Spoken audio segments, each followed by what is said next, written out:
नमस्कार मित्रांनो, रामकृष्ण हरी. सर्वांना आषाढी एकादशीच्या हार्दिक शुभेच्छा.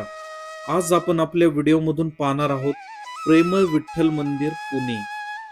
या मंदिराला प्रेमळ विठ्ठल मंदिर का म्हणतात हे आपण येथे आल्यानंतरच आपल्याला हे कळते.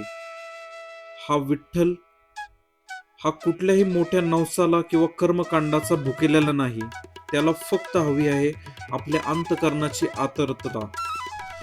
जशी आई घराच्या उंबरट्यावर उभी राहून आपल्या लेकरांची वाट पाहते, अगदी तसाच हा पांडुरंग परमात्मा युगेनुगे येथे ताटकत उभा आहे. आपण श्रीमंत असो व गरीब असो, ज्ञानी असो व अडाणी असो, याच्या दारावरती आल्यानंतर आपल्याला फक्त आपण त्याचे लेकरू या ठिकाणी आहोत. जेव्हा आपण या माऊलीच्या चरणी डोके ठेवतो, तेव्हा आपले सगळे सख्ख दुःख, ताणतणाव ही माऊली आपल्या स्वतःच्या पदरात घेते आणि आपल्याला देऊन जाते शांतता, प्रेमभाव आणि समाधान.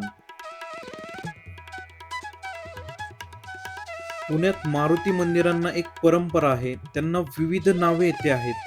तशीच वैशिष्ट्यपूर्ण नावे ही विठ्ठल मंदिरालाही आहेत. त्यातीलच एक म्हणजे श्री प्रेमळ विठ्ठल मंदिर. राही आणि रुक्मिणी मातेला घेऊन या विठ्ठल मंदिरात समाधानाने विसावलेला दिसून येतो. तिन्ही मूर्त्यांच्या चेहऱ्यावरील प्रेमळ हास्य भाव विठ्ठल मंदिराचे नाव हे सार्थक करतात.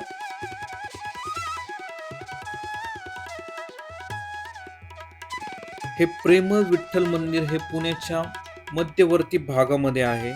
छत्रपती शिवाजी महाराज रस्त्यावरती लाल महालाच्या अगदी 2 सेकंदावर हे विठ्ठलाचे सुबक मंदिर पश्चिमाभिमुख आहे. मंदिराकडे तोंड करून उभे राहिले तर साधारण 500 मीटर अंतरावर आपल्याला शनिवार वाड्याचे प्रवेशद्वार लागते आणि उजवीकडे श्रीमंत दगडूशेठ हलवाई गणपती मंदिर आहे. सुमारे 150 वर्षापूर्वी हे मंदिर हरिभक्त पारायण भीमाबाई देवकर यांनी बांधले. भीमाबाई ह्या हरिभक्त होत्या व त्या बालविधवा होत्या.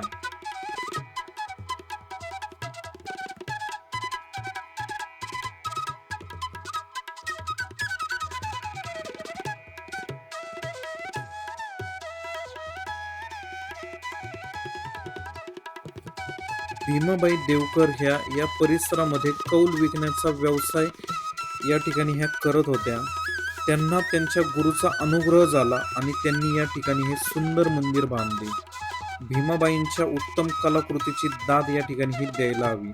हे संपूर्ण मंदिर हे दगडी मंदिर आहे व सागवानी लाकडांचा सुंदर वापर करून एकदम सुबक असे मंदिर आपल्याला या ठिकाणी हे बांधलेले हे दिसून येत आहे.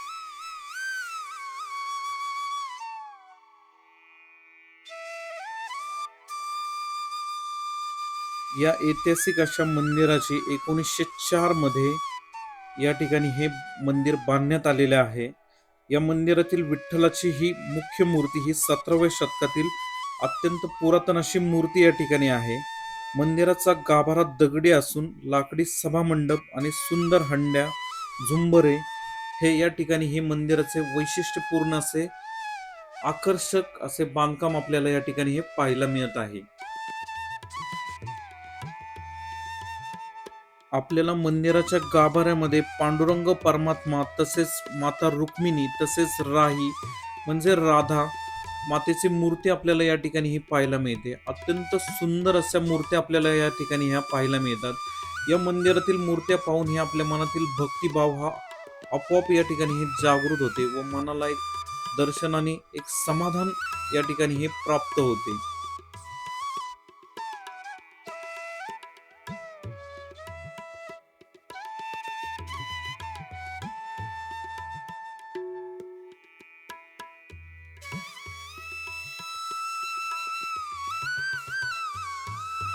आपण मंदिरामध्ये प्रवेश करताना आपल्याला हे गरुड देवतेचे मंदिर सुंदर असे या ठिकाणी हे दिसत आहे.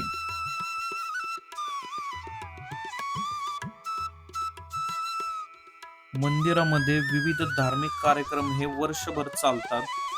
येथे नारळी पौर्णिमेच्या दुसऱ्या दिवसापासून गोकुळ अष्टमीपर्यंत अखंड विनाश सप्ताह, भजन, नामस्मरणाची परंपरा या ठिकाणी ही चालते. मंदिराच्या भिंतीवरती श्रीरामकृष्ण ज्ञानेश्वर माऊलींच्या जीवनावरील सुंदर पुरातन चित्र या ठिकाणी हे रेखाटलेले आहेत. मंदिराच्या सभा मंडपात डावीकडे भीमाबाई देवकर यांचे स्मृतीस्थळ या ठिकाणी हे आहे.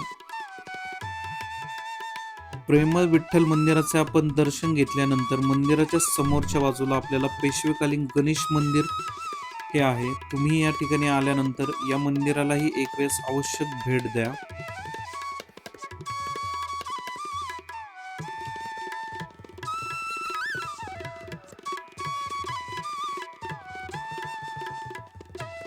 जर तुम्हालाही मनाला खरी शांतता हवी असेल आणि भक्तीचा तो गोडवा अनुभवायचा असेल तर या प्रेमळ विठ्ठल मंदिराला नक्की या ठिकाणी भेट द्या.